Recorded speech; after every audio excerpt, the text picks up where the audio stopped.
focus keeper. The following indicators in Part 2 address the role that the principal plays as focus keeper. The principal keeps a focus on instructional improvement and student learning outcomes. The principal models and communicates the expectation of improved student learning through commitment, discipline, and careful implementation of sound practices. The principal monitors curriculum and classroom instruction regularly. The principal spends at least 50% of his or her time working directly with teachers to improve instruction, including classroom observations. The principal challenges, supports, and monitors the correction of unsound teaching practices. The primary work of a school is instruction and successful student learning.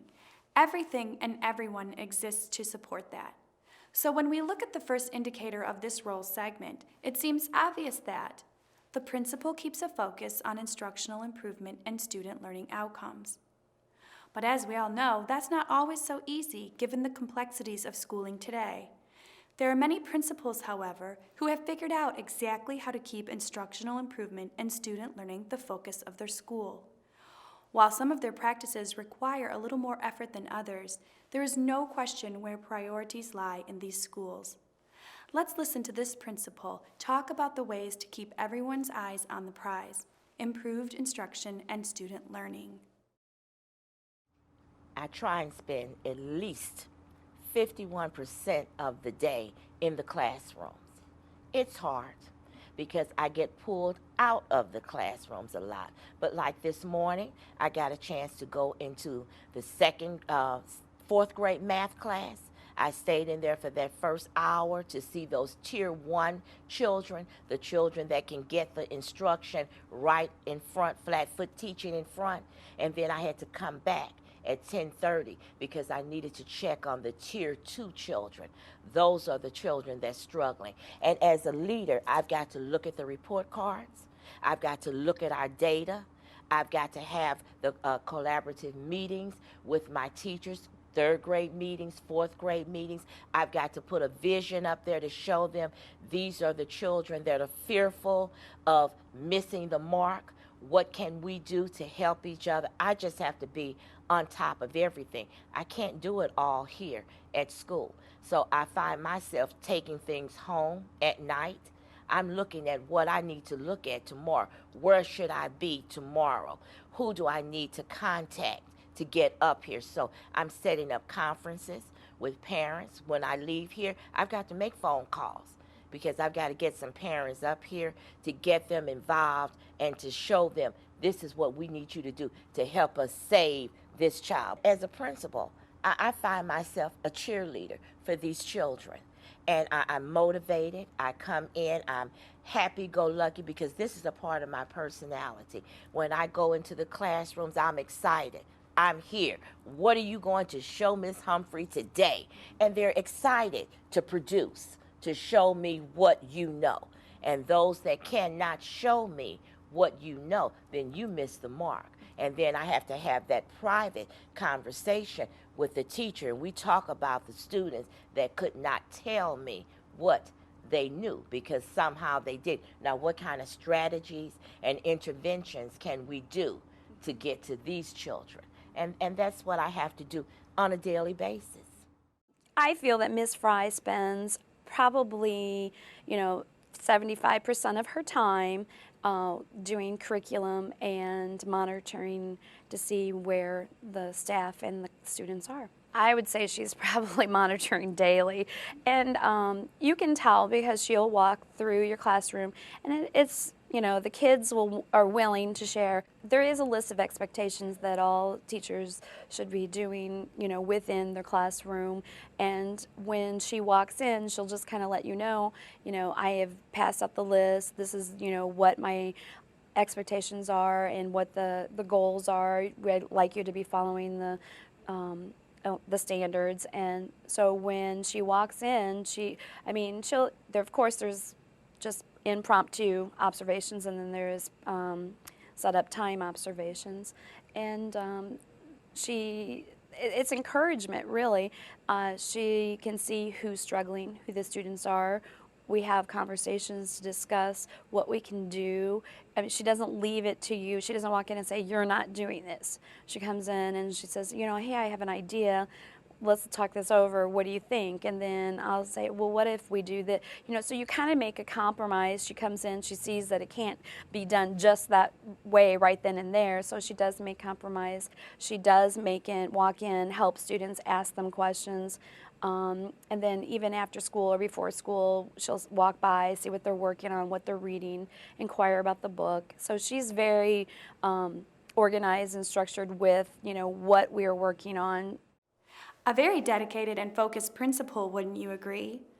Our next indicator delves a bit deeper into the previous indicator.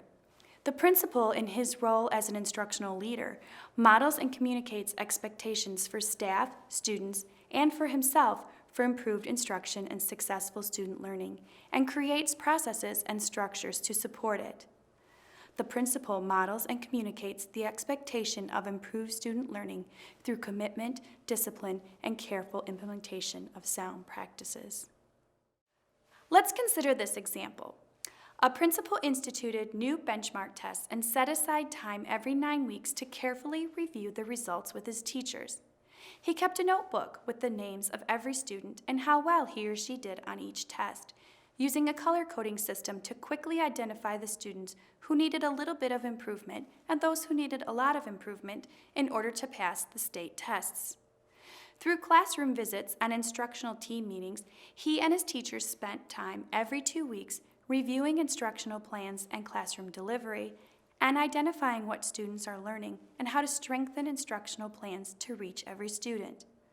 The principal also used this time to gauge what additional support teachers and students needed: professional development, instructional team meeting time, materials and resources, and made it a priority to see that these needs were met. What does this example tell you about this principal as an instructional leader? Let's listen to these teachers talk about how their principals model and communicate expectations for improved instruction and student learning outcomes.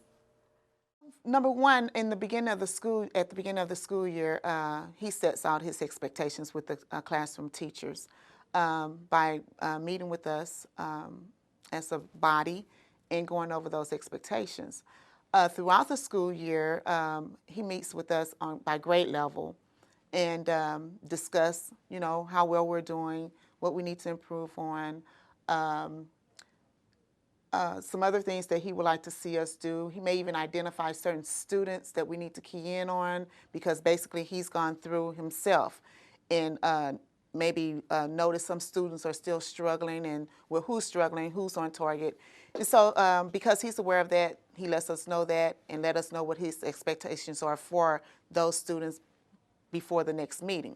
So he meets with us quite often throughout the school year. I would say at least once or twice a month, to let us know or remind us of those expectations, especially if they change, because they do. Some students move gradually. Some students are a little bit slower, at progressing and things of that nature, but he's on target and he's aware of those changes over time. Then we also have bi-weekly meetings with Becca as individuals, and she checks in with us to see how things are going and if we need any support or encouragement. Talks to us about individual students maybe in our homeroom that we're responsible for reporting to parents about. So her influence is just woven throughout, not necessarily every day sitting at the table with us, but just checking to make sure we're forging ahead and sticking together as a team. She got an open door policy. It was one of the big things when she came here was, we needed to improve on communication, and, she's a great communicator either through email. If she needs something, she'll come right to you during a free period. You can always go to see her. And, so she's very receptive to kind of tackling a problem head on. You're not going to get the kind of, behind the scenes type thing from her. It's going to be straight on and tell you exactly, how to handle the problem. Here are some ideas, let me know if you need any help. She's fair. And I think that's the most important thing that you can, one of the most important things you can have is, is listening and being fair, and you make the decision, in the best interest of the student. And that's basically what it boils down to. And, she's, like I said, she's very good about that. I've seen her interact with parents, listens to the parent, listens to their concerns. And, whether the parent's going to like it or not, bottom line, it's going to be in the best interest for all the kids here in this building. These principals communicate their expectations, model them, and provide support to staff, students, and parents in achieving them. Does this happen in your learning community? What are some steps you can take to get started?